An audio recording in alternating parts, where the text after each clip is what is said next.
بسم الله الرحمن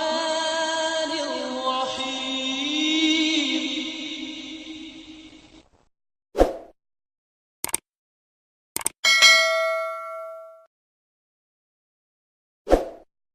जज़ाकुमुल्लाह ताला हसन जज़ा। अब हम प्रोग्राम का जो असल हिस्सा है उसको आगे बढ़ाते हैं और मोहतरम मौलाना शेख मुजाहिद अहमद साहब शास्त्री से मेरा सवाल है कि जैसा कि आयत भी पेश की गई थी कि हुज़ूर सल्लल्लाहु अलैहि वसल्लम के हवाले से अल्लाह ताला ने फरमाया कि इन्ना अरसलना इलैकुम रसूलन शाहिदन अलैकुम,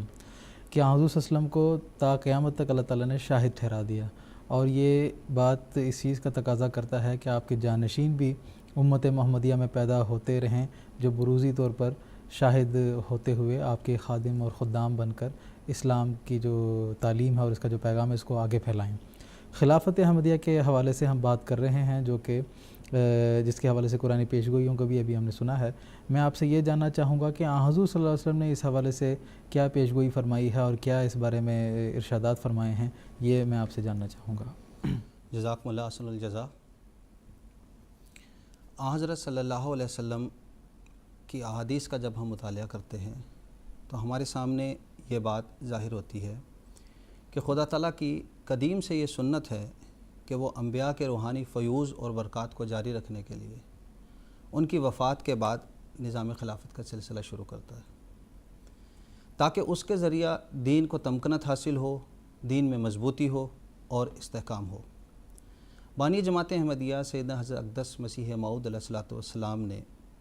निज़ाम खिलाफत के क़याम की जो अग़राज़ बयान फरमाई है, उनमें एक मकाम पे हजूर ने जो गर्ज़ बयान फरमाई है वो इन अल्फाज में है। मैं हजूर के अल्फाज पढ़ता हूँ। हजूर बयान फरमाते हैं, चूँकि किसी इंसान के लिए दायमी बका नहीं, लिहाजा खुदा ताला ने ये इरादा किया है कि रसूलों के वजूद को, जो तमाम दुनिया के वजूदों से अशरफ व ऊला हैं, ज़िल्ली तौर पर हमेशा के लिए ता क़यामत रखे। सो इसी गर्ज़ से खुदा ताला ने खिलाफत को तजवीज़ किया ता दुनिया कभी और किसी ज़माना में बरक़ात रसालत से महरूम ना हो। शहादतुल कुरान। खिलाफत दरअसल नबूवत के फ़यूज़ को जारी रखने का एक ज़रिया है और हज़रत सल्लल्लाहु अलैहि वसल्लम ने अपने बाद खिलाफत के जारी होने का, इस अजीम निज़ाम के कायम होने की ख़बर दी। और फिर आपने ना सिर्फ ख़बर दी बल्कि इस तरफ भी आपने इशारा फरमाया, मुसलमानों को ताक़ीदी हुक्म दिया कि जब ये निज़ाम तुम में जारी हो जाए तो फिर इस निज़ाम को मजबूती के साथ तुमने पकड़ना है, जिस तरह भी आपने मोहतरम मौलाना साहब से समाअत किया। चुनांचे हज़रत सल्लल्लाहु अलैहि वसल्लम की मशहूर हदीस है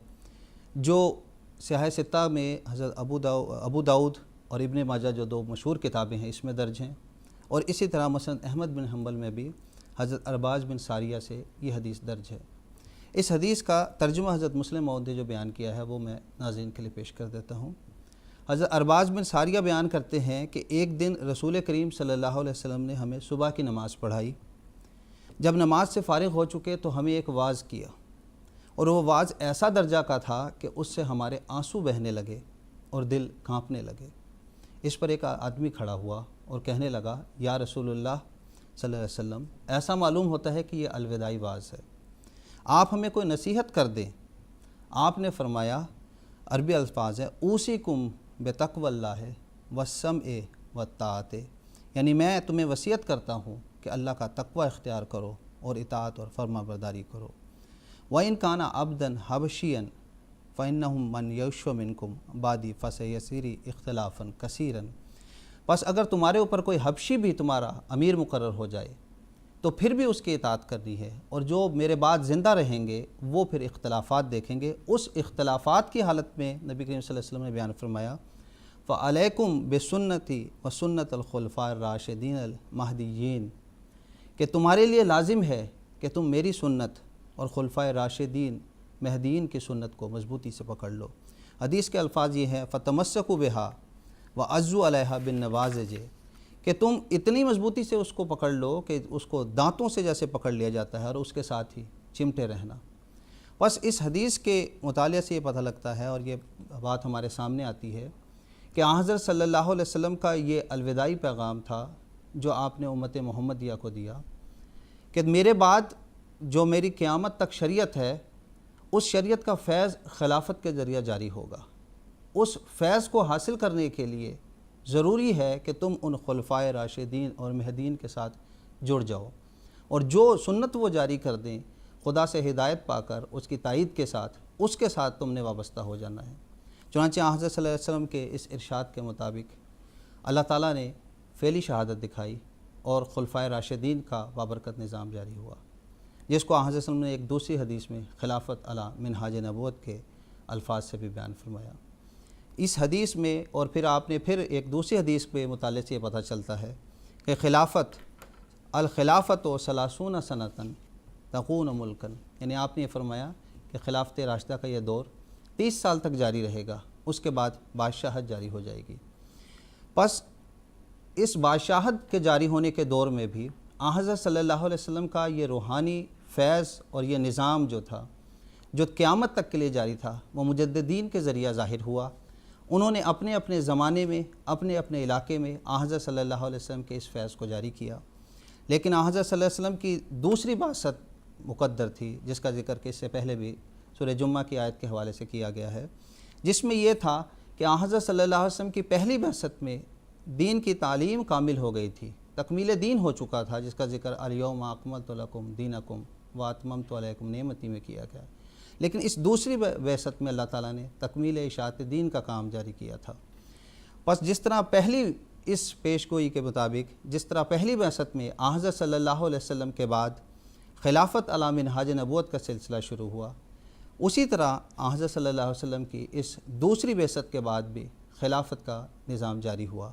اور اس کے بارے میں مسند احمد بن حنبل میں بڑی وضاحت کے ساتھ حضرت صلی اللہ علیہ وسلم نے بتایا ہے کہ آپ کے زمانے کے بعد امت میں 4 زمانے جاری ہوں گے۔ پہلا زمانے کو خلافت علی منہاج نبوت کا ذکر کیا گیا، پھر اس کے بعد ایذا رشا بادشاہت کی طرف ذکر کیا گیا، پھر جبر والی بادشاہت کا ذکر کیا، اس کے بعد پھر آپ نے خلافت علی منہاج نبوت کا ذکر کیا ہے، اور اس کے بعد حدیث میں آتا ہے کہ ثم سکتا، آپ خاموش ہو گئے۔ پس یہ جو خلافت علی منہاج نبوت دوبارہ جو شروع ہوئی ہے، یہ اللہ تعالیٰ کا ایک عظیم الشان احسان ہے کہ اس نے پھر دوبارہ امت محمدیہ میں یہ خلافت کو جاری کیا، اور حضرت صلی اللہ علیہ وسلم کا یہ ارشاد کہ علیکم بسنتی و سنت الخلفاء الراشدین المہدیین، یہ اشارہ تھا جہاں اولین کے لیے کہ وہ خلافت کے ساتھ جڑ جائیں، اس کے ساتھ وابستہ ہو جائیں، وہاں یہ اشارہ آج کے مسلمانوں کے لیے بھی ہے کہ وہ بھی اس سچی خلافت کے ساتھ جو کہ امام مہدی کے ذریعہ ظاہر ہوئی، جو کہ حضرت صلی اللہ علیہ وسلم کی دوسری بعثت کے ذریعہ دوبارہ امت میں جاری ہوئی، اس کے ساتھ وابستہ ہو جائیں۔ بس ہم لوگ خوش قسمت ہیں کہ اللہ تعالیٰ نے ہمیں خلافت کی عظیم الشان نعمت عطا کی، اور قدرت ثانیہ کے 5ویں مظہر حضرت مرزا مسرور احمد صاحب خلیفۃ المسیح خامس اید اللہ تعالیٰ بیسن عزیز کا باوجود ہمارے سامنے ہے، جن کی قیادت میں آج ساری دنیا میں احمدیہ مسلم جماعت خلافت کے سلسلے کے فیض سے ساری دنیا کو اسلام کی حقیقت بیان کر رہی ہے۔ بس تمام مسلمانوں سے یہ دردمندانہ درخواست ہے کہ وہ اس سچی خلافت کی اتباع میں آ جائیں، اور اسی میں اب عافیت ہے اور اسی میں اب بھلائی ہے۔ اس حصار سے باہر جو چلے جائیں گے وہاں کوئی عافیت نہیں ہے اور کوئی بھلائی نہیں ہے۔ اللہ تعالیٰ مسلمانوں کو اس کی توفیق عطا فرمائے۔ جزاکم اللہ